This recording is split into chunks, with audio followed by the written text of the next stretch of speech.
Mesdames et messieurs, merci de suivre Agnebi TV, merci de vous informer aussi sur la plateforme de communication. L'hypertension artérielle, un tueur silencieux, nous fait dire Dr Loboué. Alors, à l'occasion de cette journée internationale dédiée à l'hypertension artérielle, mesdames et messieurs, Agnebi TV est allé à la rencontre de ce médecin, de ce docteur, de la présidente de la Ligue contre l'hypertension artérielle pour des informations, des conseils avisés de médecins. Alors, mesdames et messieurs, nul n'a le droit d'être ignorant. Docteur Loboué Véronique, bonjour. Quoi de neuf? Bonjour, je me nomme Dr Loboué Véronique. Je suis cardiologue. Je suis également la présidente de la Ligue ivoirienne contre l'hypertension artérielle. Et notre ONG s'appelle Ligue ivoirienne contre l'hypertension artérielle et les facteurs de risque de maladies cardiovasculaires. Alors, cette ONG est créée depuis 2009 pour essayer de sensibiliser la population, leur faire connaître les méfaits de l'hypertension artérielle. Alors, depuis sa création en 2009, nous avons sensibilisé les populations et on s'est rendu compte qu'il y avait un point qui manquait, il fallait dépister pour une prise en charge précoce à cause du fait que l'hypertension artérielle a un aspect asymptomatique, c'est-à-dire les personnes sont hypertendues mais elles ne ressentent rien. Alors donc nous avons ajouté le dépistage et ensuite nous avons cru bien faire aussi de renforcer les capacités des médecins généralistes dans la prise en charge de l'hypertension artérielle. Et au dernier point, nous avons créé des unités de prise en charge d'hypertension artérielle. Voici un peu. Donc depuis 2009, on a sillonné toute la Côte d'Ivoire, depuis le sud jusqu'au nord, dans plusieurs villes. Je ne sais pas si je pourrais finir de les citer. Et pour la dernière date, en mai 2019, nous étions dans la région d'Agnebi-Tiassa où nous avons fait un dépistage dans la population des chefs du village et leurs notables. Nous avons enregistré environ 300 personnes à qui nous avons fait le dépistage et je vous assure, nous avons trouvé des hypertendus ignorants que nous avons pris en charge. Par définition, on va dire que l'hypertension artérielle, selon l'OMS d'ailleurs, c'est lorsque la pression artérielle dépasse 14,9 ou 140 sur 90 mm de mercure. Ça, c'est une définition qui est scientifique. On peut aussi dire que c'est lorsque le sang circule avec une grande force et que ce sang-là amène une forte pression sur les parois artérielles. Alors, quelques exemples. Si une personne a 10 de tension, c'est de l'hypertension artérielle pour les deux chiffres. Si une personne a 15,8 de tension, c'est de l'hypertension artérielle pour le premier chiffre. Et si une personne a, on va dire 10 de tension, c'est de l'hypertension artérielle pour le deuxième chiffre. Donc, toutes les fois, pour faire le diagnostic de l'hypertension artérielle, il ne faut pas regarder la personne dans les yeux, non. Il faut aller à l'hôpital, il faut utiliser l'appareil à tension, mesurer la tension artérielle dans les conditions recommandées par l'OMS. C'est-à-dire le sujet s'assoit, s'assoit environ 5 à 10 minutes, se repose, et puis le professionnel de santé vient pose le brassard au bras, en respectant bien sûr le périmètre du bras parce que le brassard doit être adapté au bras, le bras nu d'ailleurs, et on appuie le petit bouton s'il s'agit d'un appareil électronique comme celui-là que je vous montre déjà, appareil électronique. Il y a l'appareil anéroïde aussi qui permet d'utiliser le stéthoscope. Mais dans tous les cas, c'est le professionnel de santé, depuis l'infirmier, le médecin et même les soignants qui mesurent la pression artérielle. Et donc, il n'est pas intéressant d'aller n'importe où, au marché ou n'importe où mesurer la tension, surtout lorsqu'on veut faire un diagnostic. On parle d'hypotension artérielle, c'est l'inverse, lorsque la pression artérielle de la personne est très basse. D'accord? Mais cette hypotension artérielle, pour nous, ce n'est pas un problème de santé publique parce que cette hypotension artérielle est toujours relative à une situation de maladie. Une grosse fièvre, un accès palus, une fièvre typhoïde, une grosse fatigue, un surmenage intellectuel peut faire le lit d'une hypotension artérielle. Et dans ce cas, lorsqu'on traite la personne, la tension va remonter. Une personne qui a habituellement 12 de tension et qui pour une raison ou une autre, à l'occasion d'une infection, par exemple, la personne se retrouve à 9 de tension, on va parler d'hypotension artérielle. Une personne qui est hypertendue et qui est sous traitement, et qu'avec le temps, en respectant les mesures d'hygiène de vie, la tension baisse trop jusqu'à 10 à 9, on va parler d'hypotension iatrogène, c'est-à-dire une hypotension liée aux médicaments. Dans ce cas, on va remoduler, on va revoir les doses de son traitement et puis les choses vont rentrer dans l'ordre. Alors l'hypertension artérielle, pour revenir à l'hypertension artérielle, c'est une affection qui est très fréquente. Alors pour parler de prévalence, en 2017, pour les dernières statistiques, l'Institut de cardiologie a sorti des statistiques où on a trouvé que dans la population adulte, on a une prévalence de 38%. C'est-à-dire, si vous prenez 100 adultes, 38 sont concernés par l'hypertension artérielle. C'est énorme. Ça encore, c'est dans la population générale. Si on se focalise sur la population retraitée, des personnes autour de 60 ans, on va trouver plus de 60% de prévalence. Il faut dire que c'est une affection qui est très fréquente, aussi bien dans nos pays en voie de développement que dans les pays développés. L'hypertension artérielle est très fréquente.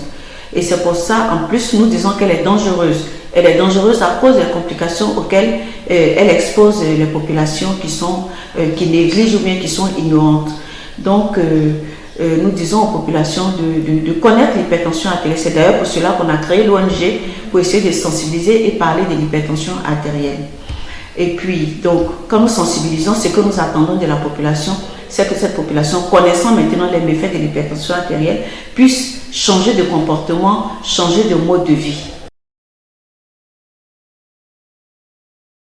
Parler de symptômes, si c'est une maladie, alors on va dire qu'elle peut se manifester par des maux de tête, des vertiges, des palpitations, des essoufflements à l'effort, de la fatigue inexpliquée.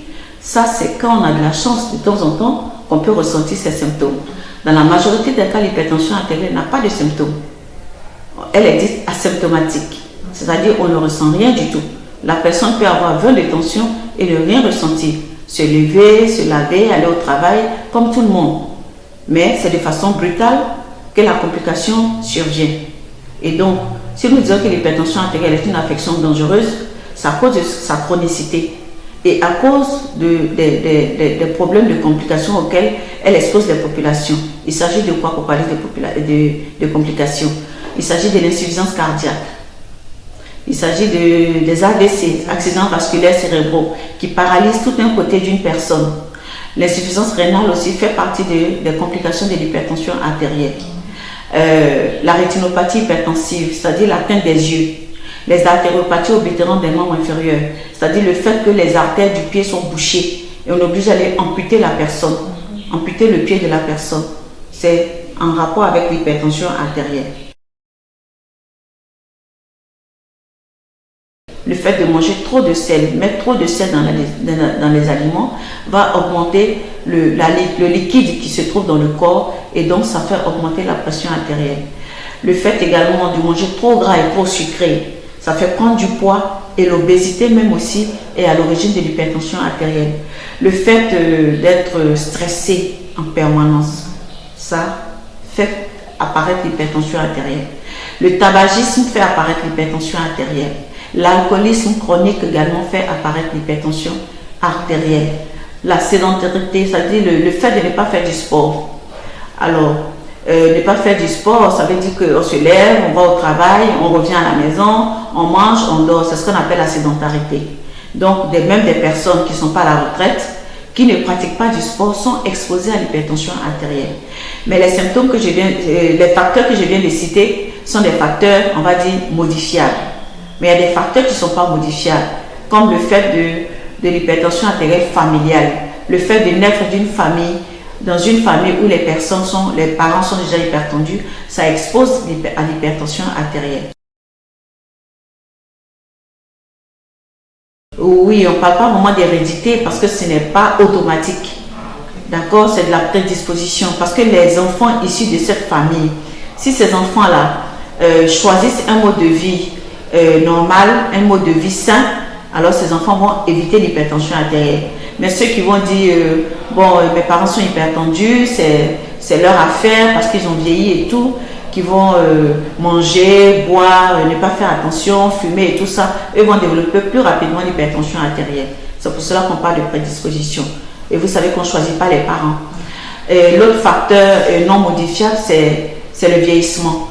D'accord? Autant l'extérieur, les rides apparaissent et tout, il faut dire aussi qu'à l'intérieur du corps, les vaisseaux durcissent un peu avec l'âge et ce durcissement des vaisseaux va faire le lit de l'hypertension artérielle, pour citer que ces facteurs-là. Un autre facteur que j'ai oublié, je reviens dessus, c'est la dépigmentation. Les femmes qui ont l'habitude d'utiliser les corticoïdes pour se dépigmenter la peau, aussi ça peut faire le lit de l'hypertension artérielle. Ces facteurs que je viens de citer, si on les gère bien, c'est-à-dire on évite de manger trop salé, on évite de manger de bois trop sucré, on évite toutes les graisses, on évite de rester sédentaire, on se met au sport, on consomme beaucoup plus de fruits et de légumes, on améliore son alimentation, son hygiène de vie. En faisant tout cela, on peut éviter l'hypertension artérielle. Mais même si on n'a pas pu éviter l'hypertension artérielle, qu'on est déjà hypertendu, il faut savoir que si on est hypertendu, au-delà de prendre, au-delà d'observer les mesures d'hygiène de vie, il faut prendre les médicaments. C'est en prenant régulièrement les médicaments qu'on va éviter de faire des complications. Parce qu'on peut être hypertendu et puis vivre avec son hypertension pendant des années, 20 ans, 30 ans, 40 ans, jusqu'à même ses 100 ans, sans faire des complications, si on est bien suivi. Être bien suivi, c'est bien observer les mesures d'hygiène de vie recommandées par le médecin et puis également prendre les médicaments régulièrement et se faire suivre par le médecin. Parce qu'en prenant les médicaments, à un moment donné, les médicaments peuvent ne plus être efficaces. Et donc, c'est le médecin, au cours du suivi, qui va réadapter le traitement, réadapter les doses pour que la tension soit maîtrisée. Et bien sûr, le médecin va faire des bilans pour vérifier les reins, pour vérifier le cœur, pour vérifier certains organes, pour vérifier qu'effectivement, le médicament n'est pas en train de créer également d'autres problèmes. Donc, il faut absolument un suivi. Actuellement, à l'ère de cette pandémie de Covid-19, on a entendu parler de la fragilité des personnes qui sont hypertendues et diabétiques vis-à-vis du Covid, du coronavirus. En fait, c'est par quel mécanisme? Vous savez que l'hypertension artérielle, c'est avant tout une maladie vasculaire, et comme le diabète. Quand on est diabétique ou hypertendu, ce sont les vaisseaux qui prennent un coup, ce sont les vaisseaux qui s'abîment. Et on a pu, avec quelques temps, on a pu voir que dans le processus, dans l'évolution du Covid, de la maladie à coronavirus, il y a un processus de formation de caillots. C'est d'ailleurs la formation des caillots qui obstrue les artères pulmonaires, les vaisseaux pulmonaires et qui a donné les détresses respiratoires. Et donc, les vaisseaux étant déjà abîmés, les vaisseaux étant déjà, faisant déjà l'objet de plaques d'athérome, de dépôts lipidiques, ces vaisseaux sont déjà rétrécis du fait de l'hypertension artérielle ou du fait du diabète. Donc, ces personnes déjà malades ont déjà les vaisseaux rétrécis. Donc, quand un caillot arrive, c'est facilement que le caillot va obstruer l'artère pour créer encore plus de problèmes. C'est pour ça qu'on dit aux hypertendus et aux diabétiques de faire vraiment attention et d'éviter, d'essayer d'observer les mesures barrières qui consistent à porter le masque, qui consistent à se laver les mains ou à mettre du gel hydroalcoolique pour éviter la contamination. Pour revenir sur l'ONG, il faut dire que notre ONG a pris l'habitude de dépister. Et donc, le dernier événement qui s'est passé à Beauville, nous avons constaté une prévalence élevée de l'hypertension artérielle dans la population des chefs de village. Et donc, on a voulu offrir un service plus. Et c'est à la suite de cela que nous avons décidé d'ouvrir un centre médical qui va avoir un service de cardiologie, pour prendre en charge toutes les personnes qui sont concernées par l'hypertension artérielle. Donc, le centre médical de la Niébi-Tiassa est créé depuis le mois d'avril 2020 pour la population d'Agboville. Il faut dire que je suis moi-même cardiologue. Je travaille dans une clinique privée à Abidjan. Et c'est souvent que j'ai reçu des malades hypertendus, insuffisants cardiaques jusqu'à Abidjan. Et on nous sommes dit, mais pourquoi ne pas offrir ce service dans la région d'Aniébi-Tiassa pour éviter que les personnes se déplacent? Et surtout à l'occasion de cette pandémie où les voyages sont limités, les gens sont confinés. Et donc nous sommes venus plutôt vers la population pour leur offrir ce service cardiovasculaire. Donc le centre est déjà équipé d'un appareil DCG qui fait les échographies du cœur, des vaisseaux du cou, des vaisseaux abdominaux. Et nous avons également un laboratoire pour essayer de faire le bilan des hypertendus. Et nous comptons développer également l'ophtalmologie, la pédiatrie, l'ORL, les autres services vont suivre. Mais on a commencé d'abord par le service de cardiologie pour la population Niébi-Tiassa. Alors, l'appel que je lance ici, c'est de dire que l'hypertension artérielle, ce n'est pas une fatalité. On peut éviter l'hypertension artérielle en observant les mesures d'hygiène de vie. Et même si on n'a pas évité l'hypertension, qu'on est déjà hypertendu, on peut éviter les complications en se soignant correctement, en observant les mesures d'hygiène de vie et en prenant les médicaments correctement. Et maintenant, à la population d'Aniébi-Tiassa, vous n'avez plus besoin de vous déplacer jusqu'à Abidjan pour vos soins cardiovasculaires. Vous avez maintenant un centre à Agboville qui va prendre en compte toute la population. Et vous avez en place un cardiologue. Je ne suis pas seule. Il y a d'autres cardiologues qui viennent ici pour prester. Donc, vous aurez en permanence le service de cardiologie pour vous prendre en charge.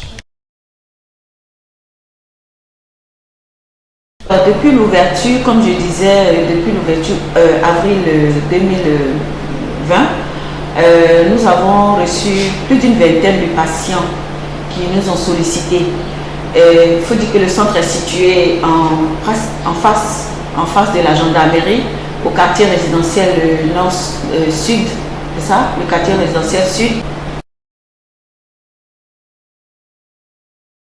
Alors, je ne saurais terminer mes propos sans remercier les autorités locales de la région Niébi-Tiassa, en particulier le préfet des régions, M. Sendou Koulibaly, qui nous accompagne dans cette mission.